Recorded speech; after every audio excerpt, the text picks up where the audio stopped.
What does it take to be successful in life? Does it take an enormous amount of talent?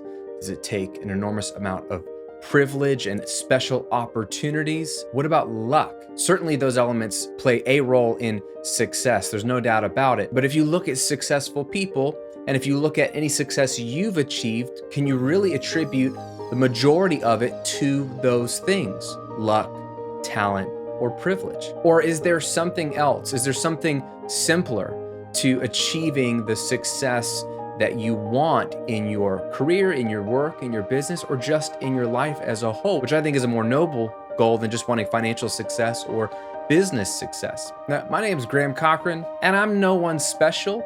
I'm just a guy who has found a way to make a living doing something that I love, which is helping people with their music, helping people with their businesses, helping people any way I can. I love teaching, I love sharing, I love helping.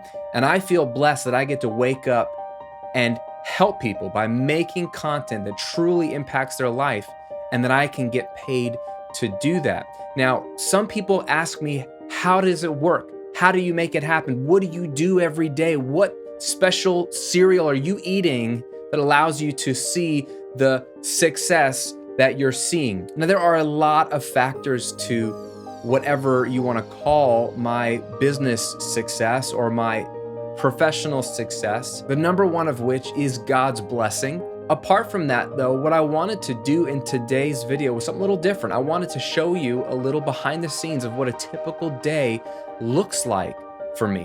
Take you along my day to show you the rhythm of a typical day for me.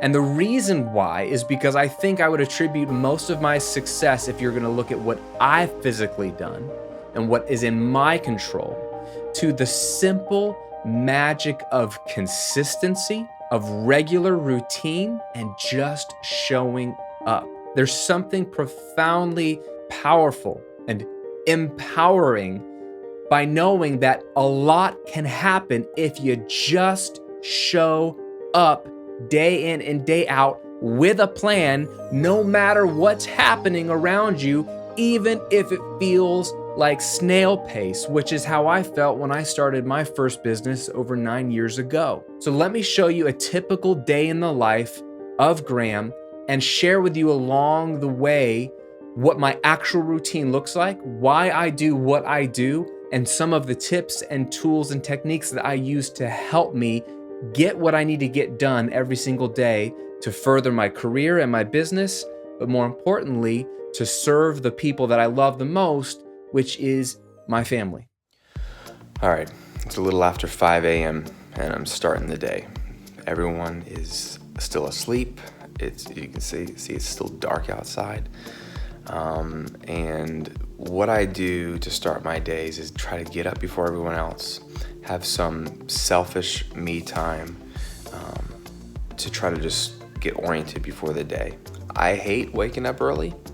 I don't love this, but I hate more the concept of just rushing out of bed into work without having a clear head. So what I do is I got my cup of coffee, the first of many, and I'm gonna spend some time in the Bible. So as a Christian, I start my day reading God's word, praying, trying to reorient my life around something that I think is true and that has helped me and that I've built my life on. So I do that, where some people like meditate or just sit in silence. I do that for about 45 minutes, and then I spend a few minutes reading a chapter of a personal development book. I love reading, I love growth, and I find that if I read a little bit of one of these types of books in the morning, as well as other times, but if I have a little bit of it in the morning of a day, it gets my mind thinking and being proactive and being creative. So I do a little bit of that in a day. So all total, I'll spend about an hour right here out in the dark, reading and thinking and praying, and just sort of preparing in the quiet of my house before anybody else is even awake. So now it's time to pack lunches. Gotta wake up the girls, but I get to spend time making their breakfast, packing lunches, getting them ready for school. Time for me to drink more coffee, read the newspaper, which I like to do, by the way. I'm old school. And then I either take them to school, or my wife takes them to school, or then I exercise or go for a bike ride. So we flip-flop.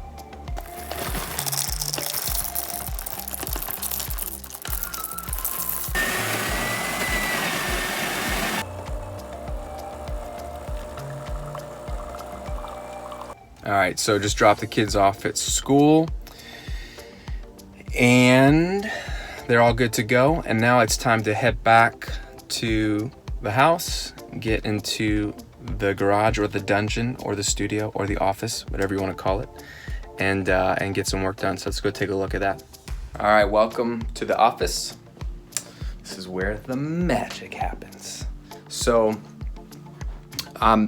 schedule. I'm in here every single day at 9 a.m. Every single day I'm working. I work Monday through Thursday.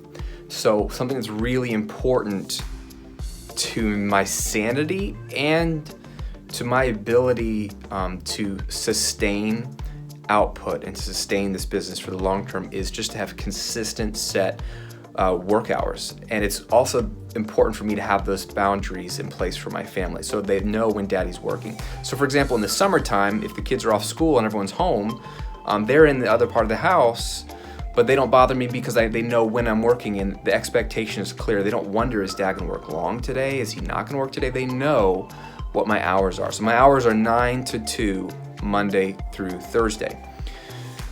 And so what that allows me to do is to come in here and not guess how much time I have. I can say for certain that I only have 5 hours to work today. And so I'm gonna have to operate within those 5 hours. So if a meeting comes up or a call wants to be scheduled or someone wants to interview me for a podcast, or I want to write a song, or I wanna shoot an extra video, I have to look at my schedule and say, well, I only have these amount of hours. So if I can't do it today or tomorrow, I have to do it on another day. So setting consistent work hours makes your life so much easier. And if life gets in the way and if your schedule is weird, then you set consistent work hours around your weirdness. But if they can be the same every week, that's what matters. Even if I wasn't always 9 to 2, if I was 9 to 2 on Monday and 11 to 4 on Tuesday, whatever, that's fine. As long as I know in advance what those hours are gonna be and I stick to them. Now let me show you something. This is one of my most powerful tools, legal pad and pen.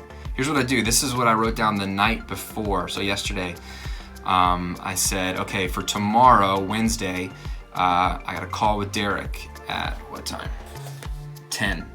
I got a VIP Q&A call at 11. I got an AIA call at 1. I'm finalizing a video edit. So this is literally this is the most archaic scheduling tool, but this is gonna blow your mind. Every day before you leave your office, write down the 3 mission critical things for the next day. That way when you come in, like I'm coming in right now at 9 a.m., I know exactly what I'm doing today. Now all of this is in my calendar, which you should have as well. You should have a Google Calendar or something. But this way I can say, okay, these are the 3 big things today, and today is a lot of calls. I lump a bunch of my calls on Wednesdays, and so these are all time sensitive. So I can do whatever today, but I have to get those things done in my time frame because those are the important ones today. Sometimes it's making videos, sometimes it's building a product, sometimes it's interacting with students and customers, sometimes it's just watching YouTube videos and getting inspired, sometimes it's calls. Whatever it is, that tells me what to do. And then when I'm done today, at the end of the day, I'm gonna write down what the 3 mission critical things are for tomorrow. Now, I like paper and pen because it's right on my desk. There's no barrier, there's nothing to distract me. At the end of the day, I'll just jot it down. Also, if I get ideas in the middle of the day, talking to somebody, or I just get an idea, I can just grab the pen and jot it down really randomly. And if I really want to process the idea later, I'll take it off of that paper and put it into my notes app or something, or write it in a Google Doc if it's for a certain category where I keep a lot of running Google Docs. But just for quick access, I'd rather write it down on paper. So that's what I do. The other tool I use, I mentioned, is Google Calendar. And if you don't have a calendar, I don't know what to tell you. There's no way you're going to survive in this world. I'm not a calendar person. In school and in college, they said, keep a calendar. And I was like, dude, I hate calendars. I'm not into calendars.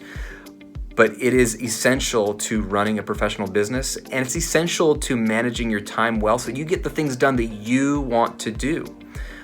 So I like Google Calendar because I can add it on my computer and it populates to my phone, or I can add it on my phone if I'm out and about and I can populate to my computer. And I prefer Google because it ties in with my email, which is Gmail. And so if I get an email with a certain date, it auto-populates to my calendar, and it's just much easier for me to keep things. I do all of my stuff in Google Docs and Google Drive and Gmail, so it makes it all simple in one place. So I'm gonna get some work done, and when I'm done at 2, then I can write down my things for tomorrow, and I can go pick up my kids from school. All right, so workday is over, and don't worry, I'm looking at the road. I'm done. I always wrap up shortly after 2. That's just my schedule. I could always, for sure, keep working. There's always more work to be done. It hasn't ended ever, but you have to just decide to be done. So I'm done for the day, and that's part of my consistent routine, is ending at the same time every day, no matter what the day is. And don't let work linger, otherwise it will linger. It will fill every crack you give it. That's Parkinson's law, right? So I'm gonna go pick up my kids from school, but it was making me think of one thing that's really, really helped me out in recent years, and I was awful at this before and I've gotten better, and that is, especially if you have little time to work on your business, it's harder to do this well, is to not book yourself too full, right? I overbooked myself every day before. I would say, okay, I could do something at 10 and 11 and 12 and then 1. And there was never a break in between things. If it was a call or something I was going to record or whatever, there's never a break, and there was never any margin for error, any room for, if something went wrong. Like, real life happens. Not everything fits into a nice schedule as much as I would want that. It's my personality to want that. So these days I don't book as much stuff in a day, and it's amazing. I'm a happier person. I'm not running from one thing to the next. It might mean I have to say I can't do that call with you for another 3 weeks. And people are like, okay, that's when you can do it. You get to determine your schedule. When people need something from you, it's not your responsibility to get it to them right away. Okay? You want a part of being consistent is being able to not burn out. If you burn out, you can't be consistent. You can't show up if you're burned out. How do you not burn out? You don't book yourself too tightly. You leave a buffer in between things, and you leave space and margin to allow things to run over, and also just to get out of your office and breathe for a second. Take a walk around the block. Get a cup of coffee. Just get away from your desk for a minute. So that's been huge for me, and it's allowed me to stay fresher, which allows me to endure longer. And if you can stay in this game longer, you can do well. I hope that was eye-opening to you and encouraging to you. One final question before you go. I want to know, what is one thing that you have decided you want to be more consistent with in your schedule, in your regular routine? Forget all the things that you could change. Forget all that needs to happen. What is one thing that you can at least commit to showing up every single day for and being consistent with, regardless of the circumstances? Leave a comment below. I'd love to hear your thoughts.